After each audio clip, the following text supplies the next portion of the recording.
Operating is roaring loud, engines purring in the crowd. Morning air so crisp, so free, with a cup of coffee just for me.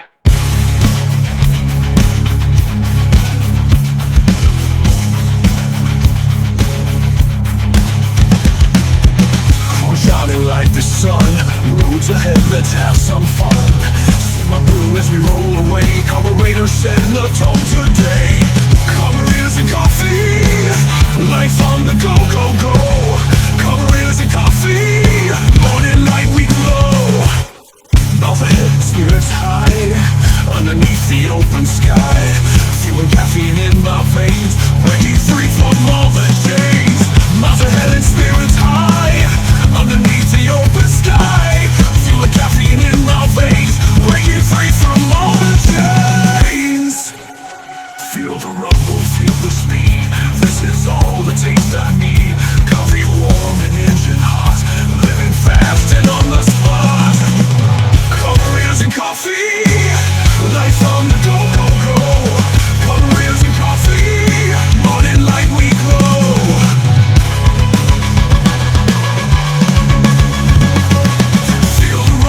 Feel the speed, this is all the taste I need. Coffee warm and engine hot, living fast and on the spot. Carburetors and coffee, life on the go, go, go. Carburetors and coffee, morning light we glow.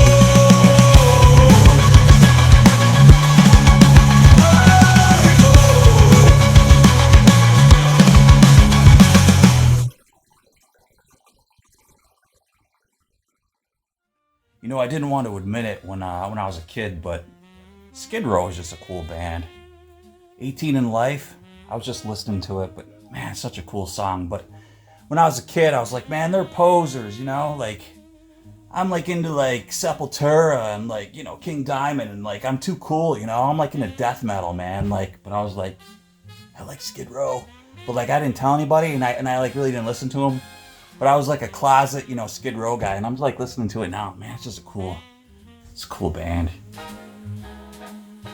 Okay, I wasn't gonna do a video on this car, but you know, because if you're new to the channel, hi, this is my 2008 Kia. But if you're not new, you're sick and tired of seeing this thing. And how do you think I feel? I'm sick and tired of working on it. But this is a big deal. I wasn't gonna record this. I'm doing an oil change. Big deal, right? Everybody's seen that. But I didn't have a blower motor, and I've gone on the forums, and this is a common problem. I lost power. Normal thing that you usually look for when you don't have a blower motor. Well, could be the blower motor. 9 times out of 10, 100 times out of 100, it usually isn't the blower motor, 99 times. I said that totally wrong, but anyways, you know what I mean. It's usually not the blower motor burning out. It really isn't. It's the resistor. It's this thing. This guy right here, okay? And here's my old one that I took apart just to make sure. Now this is called a MOSFET. Yeah, don't ask me what it stands for, but this has thought process inside of it. And it has a computer chip inside there. This is from a boneyard. Now, if you get this online, you can get some El Cheapos. I don't recommend getting a Chinese one, but I don't recommend getting an OEM one, because an OEM one is $130. Yes! Go to a pick and pull. The guy gave it to me for free. So there you go, there's that. There's other crap in here too. These are transmission pan bolts, which brings me over to this. Yeah, I got a nice little refurb on a pick and pull transmission pan. Let's get you underneath here. Oh, this also battery tray, and I'll explain that, but I like to refinish stuff since it's out. This was all getting eaten away, and there's like a nice little hole, but who cares? It's just a battery tray, but I did put a lick of paint on it. Also, I got a lick of paint on my little battery hold downer thingy. This is also a lick of paint for that. And what else? Oh, this. Oh, it's stuck there. And this is also a component that I had to take out. Let's take a look underneath. So the transmission pan was leaking. Well, I thought it was leaking What really is leaking is the gasket material underneath. And this is a really funky setup. These are not mounted, underneath the car. They're mounted vertically. Check this out. Here's the transmission right here, and then that's where the pan goes. Mine's been leaking for a long time right here, and I've been having to add fluid. And I'll show you my old pan, and I'll show you where it's rotted, but it's actually not. I thought it was pitted and getting some pinholes, and that's where it was leaking. But what has actually been leaking, and this is why I wanted to get you underneath here and show you. See this here? You could see where the gasket material has failed right here. Now, if you look up on the sides, it's nice. It hasn't failed, but if you look here, it has failed all along here, and this wetness, when the car's driving, has sprayed back. A convenient little thing here, transmission drain plug, so I did drain it. I gotta tighten that, I gotta remember. Another thing interesting about this transmission is made by Mitsubishi, I do believe. I've been reading on the internet. Here's the valve body. Now, I could not get the pan out. I've had this subframe out before because I've had to do the rack and pinion. I had to undo this right here, and this one here, okay? And I get a pry bar in here, push it down to get the pan out, okay? And it wasn't really that hard, to be honest with you. Also, my oil filter has a hole in it. It has a rust hole in it. See how it's been? I was like, what is oil coming from? Right on here, right there, it has a hole in it. So I was due for an oil change anyway, but still, why is this all happening? It's kind of my fault, but it's New York State's fault too. I've been running this thing without the salt shield on this thing. It should come back to about maybe here. And all this stuff has been exposed to the elements for, 3 years now. Also, right here has been getting sprayed with salt and corrosion, so the bottom of my oil pan over there has been exposed to the elements, so underneath here got eaten away and exposed. Now, another thing I gotta tell you, I was going nuts looking for a gasket for this oil pan, transmission oil pan. There isn't one. I was finding different shapes and everything online, and I'm like, man, just nothing was coming up for this car. This is like a rectangular shape. I'll show you.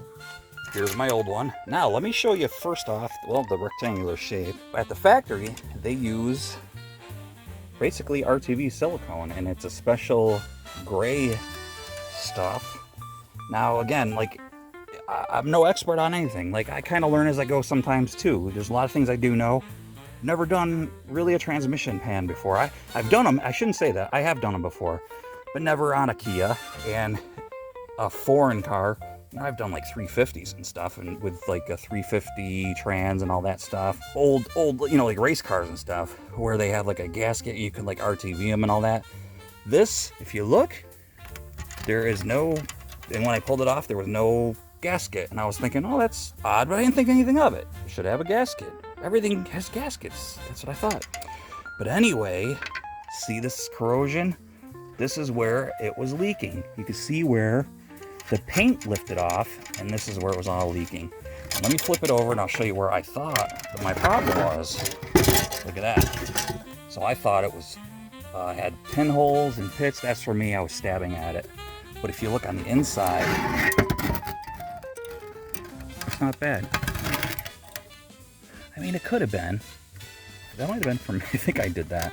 I was just testing everything. Yeah, it pretty much was from around the corners where that RTV stuff failed. So let's go take a look at the new one. You're going to see that this little snorkel thing here is different. I don't know what this goes to. I got this one here at the pick and pull. It didn't look exactly the same. It came with this. Mine doesn't have this on it, and it had this extension on it. So this guy came out of here because the car I got it on was a different model. It was kind of a longer, it was a bigger SUV. It was a Hyundai, not a Kia. Anyway, I didn't know that, that these were different until I got home. But the dipstick tube, I did take the dipstick tube with me. So this is the one that goes with that pan. I made sure I brought that with me. And I left with all the bolts from this one because I wasn't sure how corroded my bolts were going to be that were in my car. Actually, these are from my car. And the bolts, these are like the better ones, to be honest with you. So I got to clean all these up anyway. But yeah, this plugs down in. And it's kind of cool. They made this retrofit in there. But I took it apart so I could paint it. And I did clean it up on the bench. I went around. Trust me, this thing, it wasn't really that bad, but down here had some corrosion on it, as you can see. And let me flip this over. Okay, I'm just going to take all this tape off. I didn't want to, I cleaned the surface all off.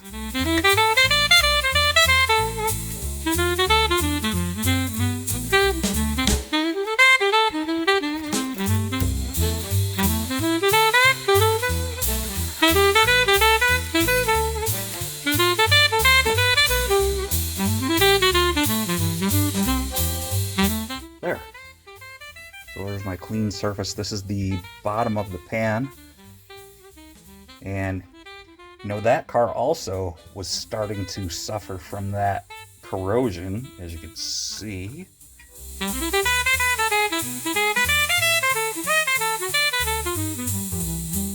The other parts are way better, obviously, because they're not at the bottom of the car. But the rest of the pan looks good. Just put a quick paint job on it to protect it because there was a bunch of like pitting started. I got in here as best as I could. There's some pitting started down here. It really, actually, this was like pretty mint compared to mine. I went in here with a wire brush, cleaned it all out. So everything's pretty good. And I bought this stuff. This is the stuff you want to use. It's the right stuff. This is the stuff you want to use. This gasket maker. Actually, when I went online, I went onto their website and looked at the data sheet. And it actually says it's specifically made for foreign cars like, quote unquote, Kia, blah, blah, blah, stuff like that. So, you know, Kia at the factory doesn't even use gaskets. This stuff is for this specific application because there is no gasket.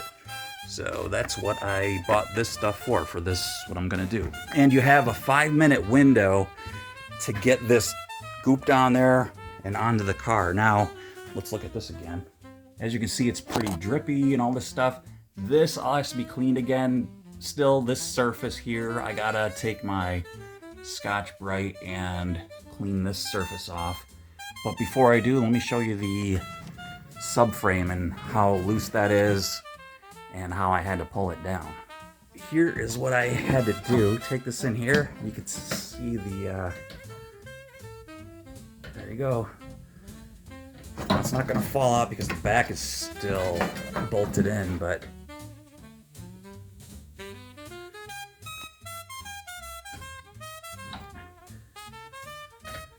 there it is.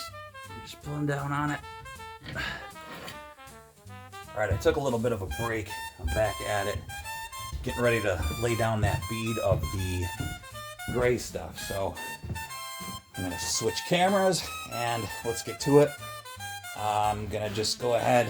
I gotta lower the car. Let's get that done because, like I said, I've only got a 5-minute window with this stuff, so gotta be kind of quick. I got my bolts all ready, and yeah, I'm pretty much ready to rock and roll. I'm gonna get everything set, get this bead going on here.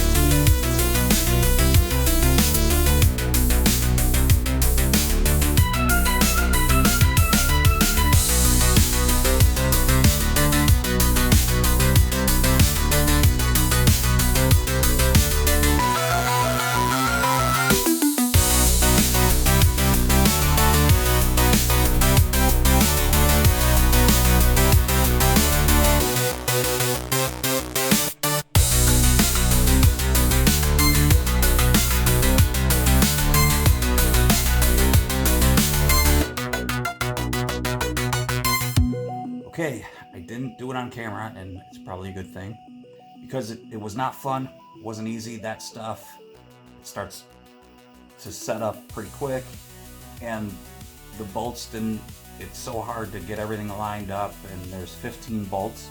And anyway, long story short, it's in there.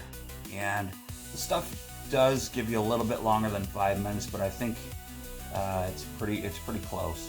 Anyways, it took me like 5 hours to get it in. No, not that long, but it took longer than 5 minutes, that's for sure. It probably took me 20 minutes to get it on there and start putting everything down, but the material did start to squeeze out and it was still wet, so that's good.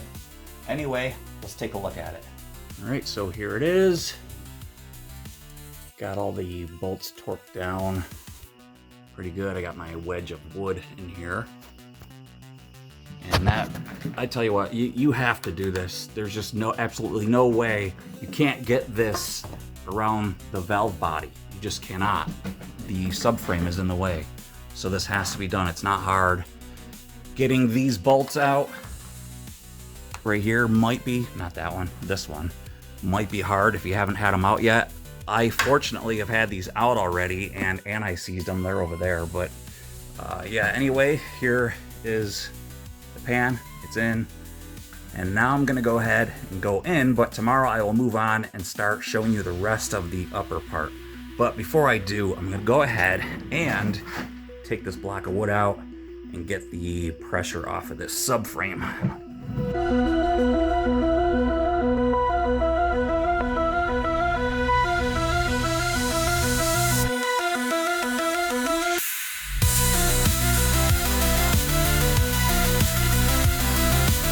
All right, no coffee talk. Let's just call it a night, head in.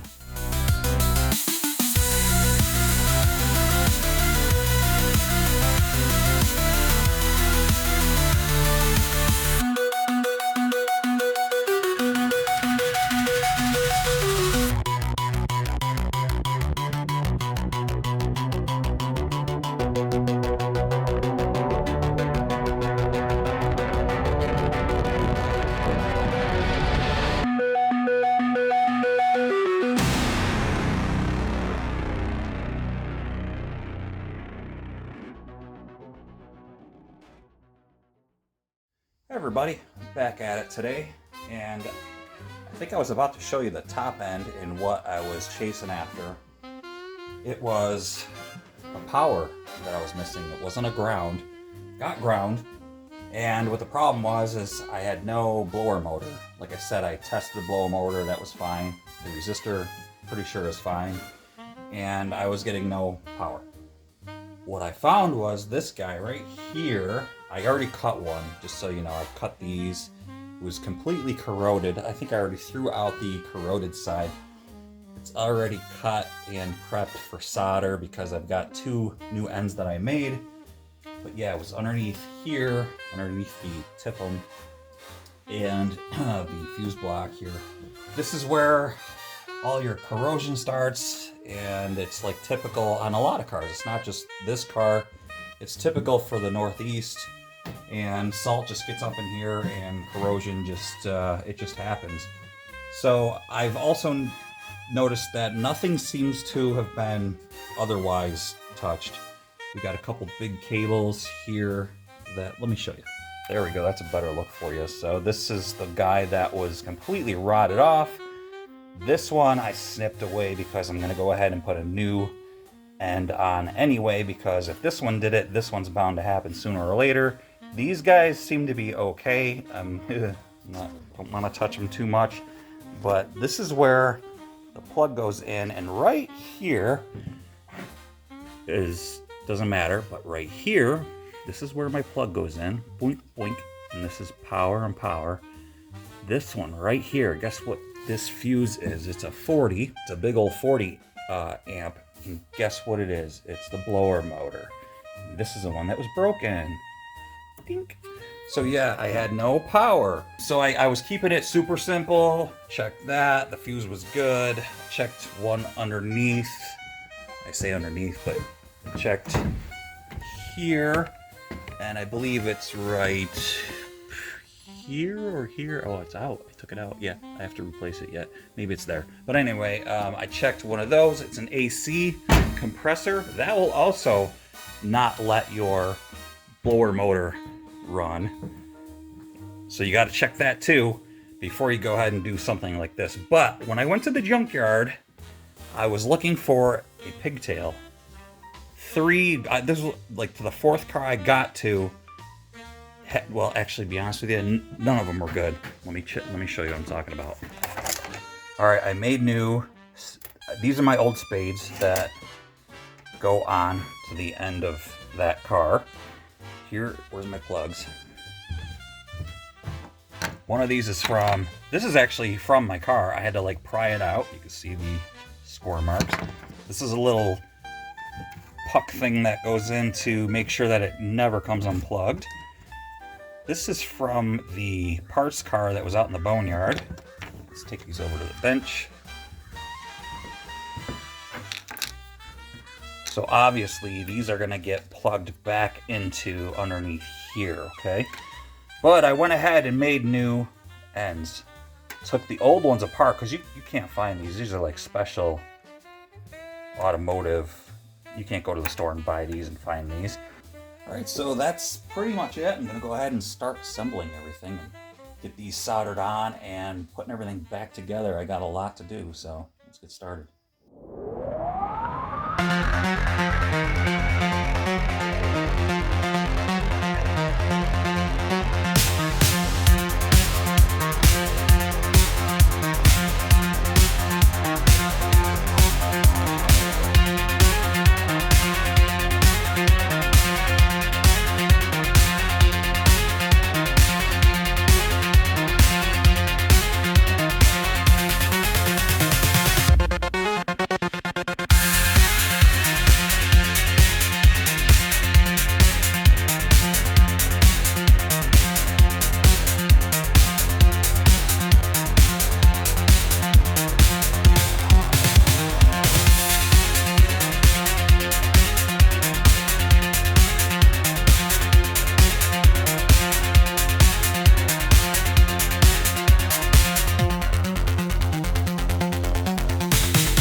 Hey, what's going on? I'm under the car now, so I don't know if I showed you this or if I even mentioned it, that you have to drain the radiator and you have to move this pipe out of the way, the lower rad hose, because you're never going to get the pan out of the way around the valve body.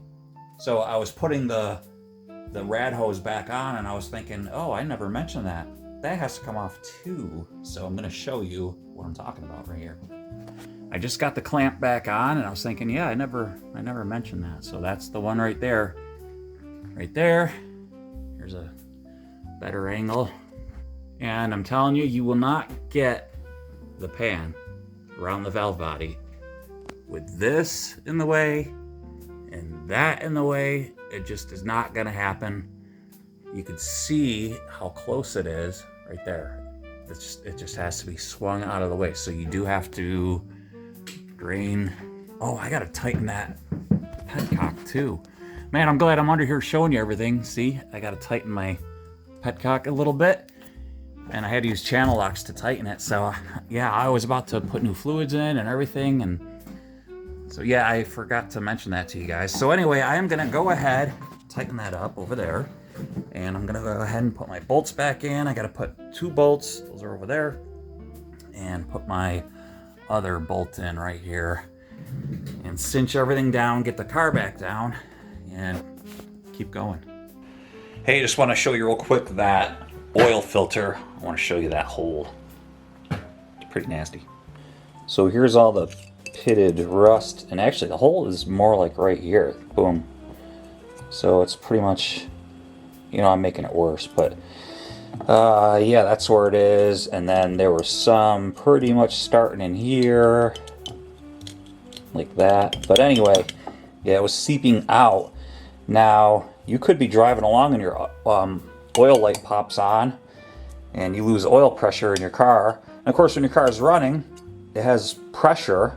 You could pop this right out and there you go. So that's not a good thing, and you could lose an engine this way. So it's a good thing I caught that. But now I got a really good oil filter in there, and this oil filter, it's junk.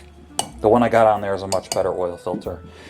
And I also have a new air filter, because this one's, it's not real bad, but as you can see there's some debris in there. So I went ahead and bought a new one. And check this out, let's get a close-up of this. This is the cabin filter, guys. Oh man, what do you think those are? Those are mice droppings, and this is what's filtering out the outside elements, and I'm going to show you where it hides. Now this is the glove box. I took my glove box off because I had other problems. You don't have to do that. All you do is show you right here. Let me flip it. I'll put it on the old four-wheeler here. Right here and here, you'll have 2 hands free obviously, but you just pinch the plastic in. These come off. But yeah, anyway, those will be there in your way. Here is where it goes. Right there, and you can see the squirrel cage, the hamster wheel, that is your blower motor. And that filter sits right in there, and your cartridge goes in here. And there is also a housing. Where'd that housing go? Okay, so here is the cradle that this will sit on top of. You don't want to throw that out. These tabs right here, you'll pinch that, pinch both sides, and it'll slide right out. Okay? Anyway, yeah, this will have to clean up too, because it's nasty too, you know? There's mouse pee on it. This is just really, really gross, man. That's the underside. That's the top side. Just tells you what you're breathing.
Well, hello. What happened? It's snowing. The next day. No, it's 6 months later. Went into my little file cabinet of my files, and my ending was deleted. So, do I scrap the video, or do I make an ending? I decided to make an ending for you because, well, maybe somebody needed to learn how to change the transmission pan. And it's 6 months later, and this thing is running awesome. The fuse block is fixed perfectly. I have air conditioning. I have heat.